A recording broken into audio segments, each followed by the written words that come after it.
Watching the news recently, I couldn't help but think about what our major cities are becoming right now. The U.S. saw significant crime rise across major cities in 2020, and now it is not letting up. In April, Joel Northam, a leader in the Denver Party for Socialism and Liberation, threatened that, quote, it's going to be a long, hot summer, and we're here for it. Violence we saw over the last year is still raging with no signs of letting up. Major American cities saw a combined 33% increase in homicides last year, which was a huge increase over 2019. Chicago, Houston, Memphis all saw huge surges in homicides last year, with Chicago setting a record, its history record of 18 homicides in a single day. According to a report by the Major Cities Chiefs Association, 63 of the 66 largest police jurisdictions saw increases in at least one category of violent crimes this past year, which include homicide, rape, robbery, aggravated assault. The reality is that our cities are still facing a crime wave of historic proportion.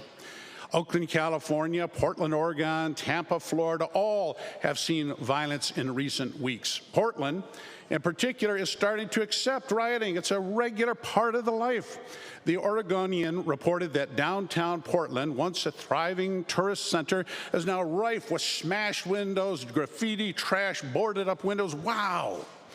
Even worse, the Major Cities Chiefs Association reports that through 2021, many cities are set to outpace even last year's incredible numbers. Los Angeles homicides increased nearly 33% through March 30th of this year. Chicago homicides are up 33% in the first 3 months of the year compared to 2020, while shootings are up nearly 40% in the same period over last year. New York City murders jumped nearly 14% through March 28th, while shootings are up 50%. Even censorship CNN was forced to report that, quote, the increase in homicide rates across the country is both historic and far-reaching. So what changed? Why does all the violence continue? Well, demonizing the police and reducing their budgets are a huge part.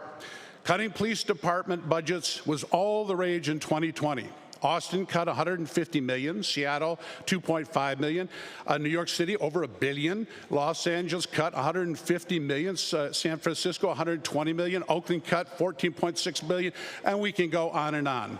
There are claims that the pandemic was at fault as people were locked down and depressed. If that were the cause, when we had the vaccinations rolled out in December and now they're ubiquitous, anyone can get a vaccination, crime rates ought to go down. Instead, what's happening? They're increasing dramatically. But at the same time, when our communities need more law and order, more public safety, they have seen exactly the opposite. We've heard calls to defund the police, violence against the police. We're even hearing calls to abolish the police outright. And it's having its effect. Axios recently reported that applications to serve in the Des Moines, Iowa Police Department were down 50% last year, while applications continue to plummet in places like Charlotte and Minneapolis. Baltimore Police Commissioner Michael Harrison said the anti-police sentiment leads to lower officer performance and increased violent crime. So what can we do? For starters, we can fund our police. We can hire more officers, train them properly, don't require them to stand down in the face of violence and rioting, and to show them the respect that the vast majority deserve. We can reform our policing to ensure continuous best practices.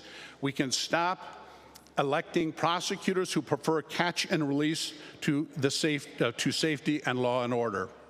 We can work together to improve the system while protecting our neighborhoods and making real difference for our communities. I'm proud of some of the steps we have taken here in this chamber. I'm pleased that the budget we passed includes the ability to train 120 new state troopers, but I know we can do better because we need to do better. I know this crime wave can be beaten, and if we take the proper action and implement the right solutions, it can be done.